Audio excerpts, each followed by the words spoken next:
perform the day's work in my life. They couldn't get me to do anything.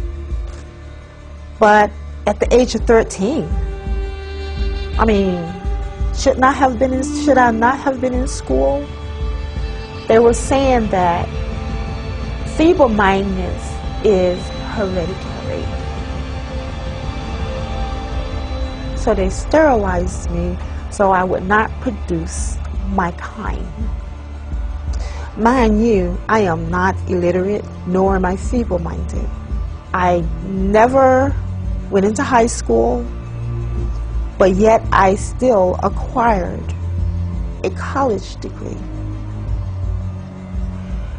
They also justified that my child or my children would be feeble-minded. My son is the president of his own semiconductor company. He has his own construction company. And he has his own real estate company. I mean, how can you think that your government allowing these things to happen to a person, a life? You can't say nothing, you have no rights. To me, they took away all of my rights. They sterilized kids from my understanding and my knowledge as young as 8 years of age. I don't know what an 8-year-old can do that could cause them to do this to them. The only reason I can give myself is that because they're black. In 1961, social worker Sue Casebolt had been installed as the executive secretary of the North Carolina Eugenics Board. At a board meeting held 3 weeks later, she stated that she was going to keep a file on every child whose name reached her desk so that they could be picked up as soon as they reached childbearing age. Casebolt was still on the board in 1968 when it approved the sterilization of 14-year-old Elaine Riddick. It is better for all the world if instead of waiting to execute degenerate offspring for crime or to let them starve for their imbecility, society can prevent those who are manifestly unfit from continuing their kind. 3 generations of imbeciles are enough. Oliver Wendell Holmes, U.S. Supreme Court Justice, 1927. Holmes made this statement in his ruling on the constitutionality of Virginia's forced sterilization law. It mirrored the views of President Theodore Roosevelt, who had originally appointed Holmes to the Supreme Court. In a 1913 letter to American Eugenics Society founder Charles Davenport, Roosevelt had stated that the country had no business allowing citizens of the wrong type to reproduce. In 1907, Indiana had become the first of more than 30 states to pass sterilization laws, and some of those laws stayed on the books well into the 1970s. In fact, the state of Oregon did its last sterilization in 1981 and did not abolish its eugenics board until October of 1983. Some states practice sterilization without ever creating an official eugenics board. In those instances, few if any records were kept, and in the states that did keep records, many have never been made available to the public.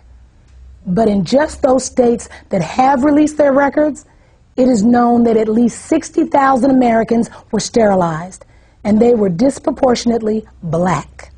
In addition, during a 1973 lawsuit, a federal judge estimated that as many as 150,000 additional low-income women may have been sterilized under federal programs alone.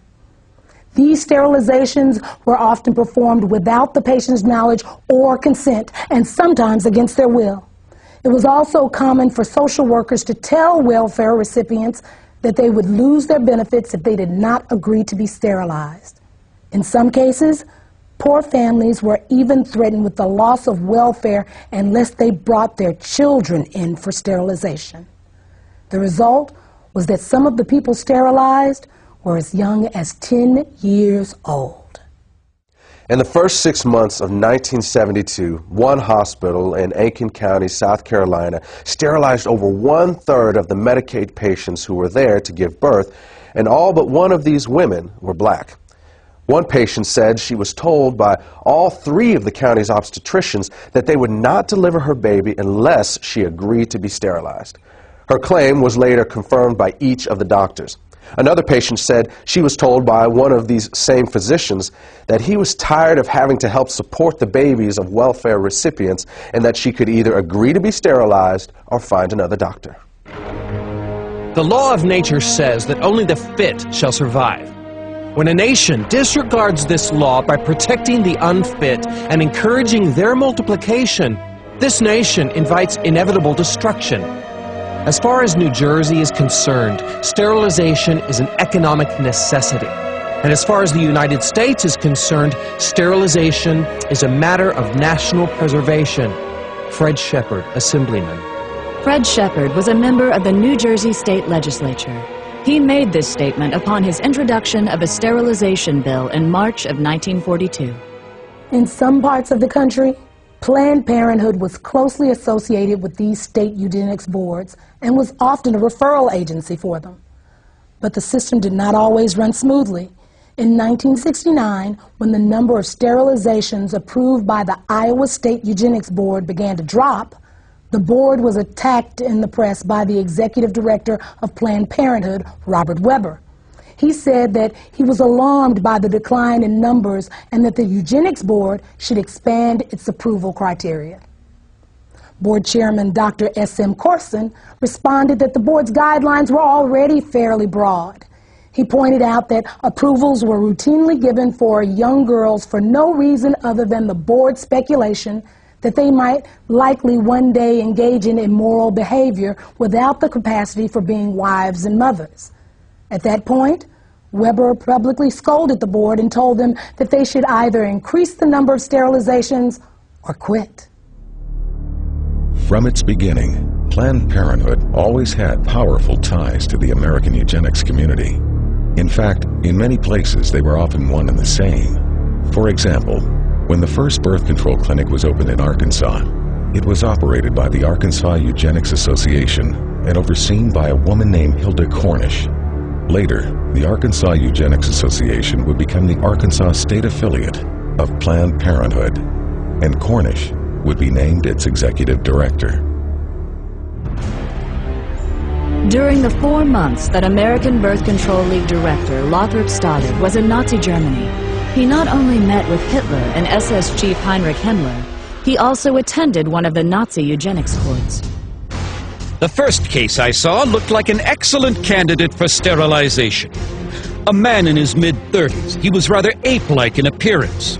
Receding forehead, flat nose with flaring nostrils, thick lips, and heavy prognathous jaw. Not vicious looking, but gross and rather dull. Lothrop Stoddard, Director, American Birth Control League, later known as Planned Parenthood. Given the admiration that Adolf Hitler expressed for the American eugenics movement, it is not unlikely that he modeled the eugenics courts in Nazi Germany after the state eugenics boards in the U.S. In both countries, feeble-mindedness was routinely used as a catch-all justification for sterilization, and the diagnosis of feeble-mindedness was almost always left up to the judgment of the person advocating the sterilization.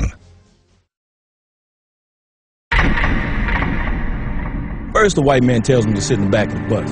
Now it looks like he wants me to sleep under the bed. Back in the days of slavery, black folks couldn't grow kids fast enough for white folks to harvest. Now that we got a little taste of power, white folks wants to call a moratorium on having babies. Comedian Dick Gregory, Ebony Magazine, 1971. By the 1960s, the American eugenics movement had been reasonably successful in getting sterilization laws and prohibitions against interracial marriage passed. They also had some success in getting states to mandate sterilization for those convicted of even non-sexual crimes, and some states began to require sterilization as a condition for receiving welfare or health care. Meanwhile, another state proposed jail time for anyone who had a child out of wedlock unless they agreed to be sterilized, and at least one state requires sterilization as a condition of being released from custody. But these laws were not producing the results Planned Parenthood and others in the eugenics movement wanted. They also began to fear that federal courts were going to eventually rule that these kinds of measures were unconstitutional. At about the same time, however, something new was being introduced to American society. It was called the birth control pill, and the eugenics movement quickly saw it as the perfect solution for controlling the population of people they had always seen as oversexed, unsophisticated, and lazy. But what they would eventually discover is that while the pill was enthusiastically embraced by whites, it was generally rejected by blacks, despite the fact that Planned Parenthood focused its marketing on the African American community and located the vast majority of its facilities in black neighborhoods. What Planned